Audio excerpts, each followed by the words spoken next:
ગુજરાતમાં ઝડપાયેલા બાંગ્લાદેશીઓને કરાશે ડિપોર્ટ। એક પણ બાંગ્લાદેશીને છોડવામાં નહીં આવે।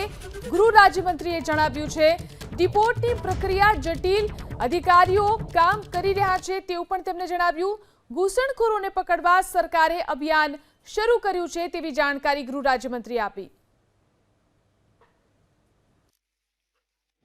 જમ્મુ કાશ્મીરના આતંકી હુમલા બાદ બાંગ્લાદેશી સર્ચ ઓપરેશન ચાલી રહ્યું છે અને એવું લાગી રહ્યું છે કે ભારત છોડો અભિયાન ગુજરાત પોલીસનું છે, ત્યારે મોટી સંખ્યામાં બાંગ્લાદેશીઓને ધરપકડ કરવામાં આવી છે। આપણી સાથે ગૃહમંત્રી હર્ષ સંઘવીજી મોજૂદ છે, તેમની સાથે જ વાતચીત કરીશું। કેટલી મોટી અભિયાન કહી શકાય બાંગ્લાદેશીઓને પકડવા? ગુજરાત પોલીસનું આ ખૂબ મોટું સર્ચ ઓપરેશન ઘૂસપેટીઓની સામે કરવામાં આવ્યું છે।